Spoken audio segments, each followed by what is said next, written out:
The creature makes its lair in the tunnels beneath the city. He butchered my husband and son.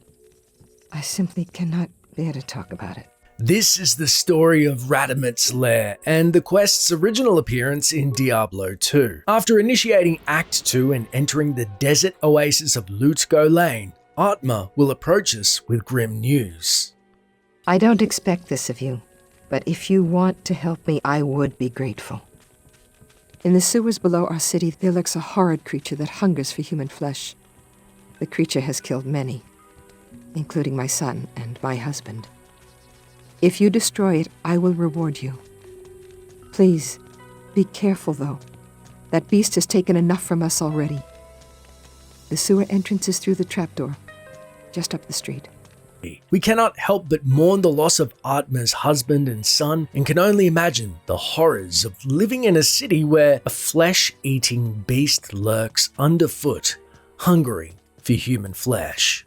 Before we brave the depraved sewer lair, we first seek wisdom from our traveling companion, Deckard Cain, the scholar, who says, "The Horadrim used to mummify their highest mages and infuse them with spells that would allow them to protect their tombs, even after death.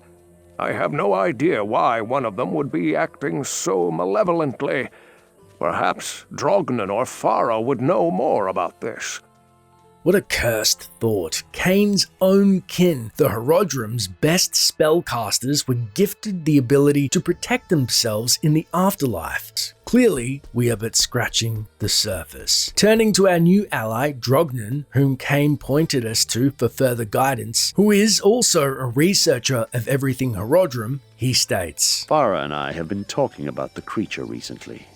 From my studies, I have deduced that it is Radament the Fallen, an ancient Horadric mummy that has for some reason left his tomb to prey on mortals. I'm doing some more research now. If you check back later, I may have some more insight as to his nature. Great. I can't imagine Cain coming back as a flesh-eating mummy, yet I suppose neither could the townsfolk of Tristram guess the macabre future of their own blacksmith. As Drognan has asked us to return later, we continue asking around town and stop by ex-bandit lord Elzix, who shares, I hear that the creature kills his victims in order to hack off their limbs. I guess that makes me a less likely candidate, eh? Well, we had heard Elzix is missing an eye, some of his hand and half of his left foot due to repeated assassination attempts, so I guess there's some worth in keeping his spirits about him. We then turn to see Farah, the ex-paladin and blacksmith, about more practical instructions. I believe that the creature you refer to is one of the ancient Horadric mummies from the tombs that lie buried beneath the desert sands. It is unusual for one of his kind to be so far away from his resting place. I sense in this entity a restless and malevolent spirit. So Radament's tomb is of the desert, and he has been sent to raise hell from underfoot. But the question is, who sent him? We then see a leery drunkard / ex-warrior looking rather woozy named Geglash eyeing us off. We go to talk to him and he says, "Hey, don't touch my drink, or I'll bore a hole into your skull with my thumb." We take his threat into consideration and also ruminate on the idea that if Radament bit that thumb off, we wouldn't be losing much sleep over it. We then see the reportedly grumpy alchemist Lysander with a strange look of contemplation on his face. We ask him about Radament, to which he states, I hear that beast is after body parts. Does he eat them? Ugh, ghastly. I guess it's natural to be morbidly curious until a mummy takes a big, wet bite out of you. As someone who has access to the docks, we then go to speak to the sailor Mashif. There are 2 entrances to the sewers, I believe. One of them is right near here, down by the water beneath the docks. I can see it from my ship, and you can bet I keep an eye on it every night. Thankful for an extra set of ever-watchful eyes on the mummy's makeshift lair, we speak to our old friend Wareve before finally plunging into the stinky depths of the sewer, to which he states, I've heard tales of walking corpses out in the desert at night. though I've never actually seen one. And he's lucky. I'm sure the undead in the rogue encampment was more than enough excitement. With that, we have our supplies in hand and make sure we are armed with more than a paltry pig sticker as we hesitantly open the sewer's entrance to this gruesome ghoul's abode. Entering the sewers, we're met with a particularly pungent smell. Thankfully, the walls are lit by torches, so we are at least somewhat aided by the light in this dank pit. It's not long before we're set upon by a pack of hostile, burning dead. Their champions move forth to rush us and are strategically girt by archers who, like their namesake, wield fire-infused arrows for greater effects. And it's immediately apparent they are in a league above anything that we've dealt with previously. Peppered by incoming projectiles, we're forced to back up and take out their melee cast comrades before engaging the archers. Delving further into the sewer system, we encounter a new enemy variant, the Sand Raider. Boasting big, elongated bodies, these humanoids are rumored to have made a pact with an unknown darker power, to be adorned with 4 arms and the strength to carry a sword in each. Dealing with the swaths of these new enemies, we realize quickly there will be nothing dignified about this fight, as in the stead of chests we find we're forced to plunge our hands into goo piles for trinkets such as rings, rustle around in skull piles of presumably fallen citizens for loot, and unceremoniously kick rats out of their nests for rewards. After venturing down into level 2 of the maze, we spy a handy waypoint back to town and decided best to take a much needed break from the stench and seek out the guidance of the townsfolk once more. To which Atma then regretfully states, I am starting to have second thoughts about my request.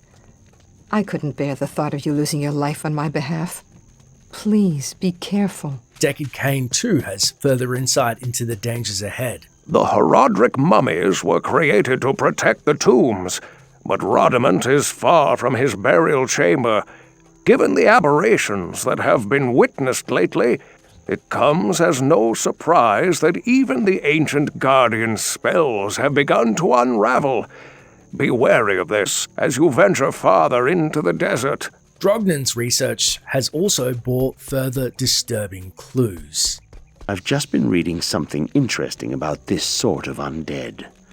Apparently, certain Horadric funereal priests altered the bodies of their dead mages with magical and surgical techniques, often replacing body parts with those of animals. This was thought to augment their powers and raise their status in the afterlife. Elzix then points, If you're going to fight that thing, use some common sense. Be knowledgeable about what harms the undead. Poison, for instance, will have little effect. Noted, he's basically swimming in poison down there. Farah then shares, Drognan told me something interesting earlier today. It might explain why Radament is so restless, and it might have something to do with why he is stealing human body parts. Geglash then offers us a drink, saying, Aha! Back for a small shot of courage? Believe me, it doesn't help for long. Drinks, barkeep! Grays then tells us why they haven't confronted versus contained Radament. We've been meaning to send an organized group down there to kill that thing, but it would be dangerous. We just can't afford the chance of losing any men with all the trouble that's going on in the desert. Lysander, proving his hearing may be shot, mishears. Huh? Peppermint? Oh, Radament. Oh, yes. Oh, a foul creature. Some of my exploding potions should do quite nicely against him. They usually work well against the undead. Mashif then muses, I noticed a rotting human arm floating in the harbor this morning. I suspected foul play, so I told Grays. He didn't seem too concerned since there haven't been any folk reported missing lately. And Wariv imparts some of his classic wisdom. Death is not afraid of the living, but the living abhor death. Knowing poison is not our friend and that exploding potions may do the trick, we head down to the sewer's depths once more to face Radament in his wretched lair. We continue our search for his lair and happen upon a gruesome scene. It appears as if his victims have been bound naked to long chains, but what they were forced to endure remains unknown. They are surrounded by what appears to be a pit of blood with some broken crates by them, and some of the town's guards look like they have unsuccessfully attempted a rescue. The longer we wait, the more the gore will grow. Stealing our resolve once more, we continue our search through this labyrinth for the creature responsible. Further in the sewers on the third and final level, we sense we might be getting close to Radament when we start to see horrors, these black skeletons that deal lightning damage, in addition to the Burning Dead and Burning Dead archers, and crimson skeletons that also deal fire damage, and also a swath of other mages. It's then the quest notification button pops up instructing us to kill Radament. Radament seems to have been busy and not putting any of his victims to waste, as he is surrounded by a horde of skeletal servants. Although we may want to dispose of his minions first in order to prevent Radament from reviving them, We live again. without as many of his minions to help him, we then face Radament, a huge mummy emitting foul black magic with a skull for a face in a headdress, burning down this patchwork frame as he, with great zeal, as quickly as our strength permits. He makes sure to try to sap said strength first with a particularly nasty poison, and an ever-growing army of the undead as he raises nearby corpses with ease, a boon of his knowledge of the dark arts in life as it is in death. Drenched in his foul poison breath attack, we have anticipated this somewhat, and thanks to carrying a few spare potions from our encounter with Andariel, we are somewhat buffed from the full brunt of his attacks. When we finally fell Radament, bolts of holy energy start shooting down from his body, which will also finish off any remaining undead fiends in the vicinity. Radament then drops a unique tome. The tome is named Book of Skill, and it grants us an extra skill point, although repeatedly killing Radament after this quest has been completed does not yield more books of skill, unfortunately. As well as a few blue items, we notice a notably stronger set of chainmail, which has nearly doubled the defense qualities of our current armor. We then pilfer the contents of the glowing chest found in his lair, which holds the Horodric scroll, which will activate the next quest, the Horodric staff. As we gather our loot and put the disgusting sewers behind us, we get one last glimpse of Radament's handiwork, with a bench adorned with bodies and tools as he hacked his victims for heaven knows what purpose. Upon arrival in town, Deckard Cain, identifying our wares, then instructs. If you haven't already, tell Atma that Radament is dead. It may help to ease the weight of her mourning. We understand this is a weight lifted, yet still may impart little comfort. Before we speak to Atma, we source a potion for our wounds and something for the smell from the alchemist Lysander. Little of what I am able to hear is of any value. But Radament's death, however, is news worth hearing. I'm sure Atma will be glad to hear of this. And we agree. His ears may not be what they used to, however. This is for Atma's ears. Wasting no time further, we speak to her and she says, They say that the taste of vengeance is bittersweet, but I find it to my liking. In addition to my undying gratitude, I have spoken on your behalf with the rest of the townspeople. The merchants have agreed to show their gratitude by offering their wares and services at lower rates. Oh, Jaren wants to see you too. You'll find him in front of the palace. Although Atma's thanks are more than enough reward, it is the utmost kindness that the merchants are now providing wares at a discount. Heading over to Drognan to see his newly discounted stock, he says, From what you tell me, it would seem that Radament was bent on the task of reviving his own mummified corpse with the flesh of the living. This is very unusual indeed. It takes an incredible magic power to alter the singular purpose of an undead mind. Perhaps there is a power at work here, which is beyond my ken. I don't know what's worse, the thought of him eating victims or the fact that somehow imbibing flesh would help him revive himself into a darker form. This is truly an evil power orchestrating something unnerving for the peoples of their port town. We then speak to Alzix, who says, We ran into one of those old tomb guardians when I ran with my bandits. I know they aren't easy foes to face, so you sure have my respect. Have you told Atma yet? I guess with his missing limbs, Elzix's bandit running days are over. Farah then confirms, As you have helped Atma and all of us, so shall I help you. if there's anyone who can aid us, it's an ex-paladin armorer. Speaking to Geglash, looking rather wobbly once more, he woozes. Whoa. Radament the Fallen, is it? I've fallen off many a bar stool, and no one calls me Geglash the Fallen.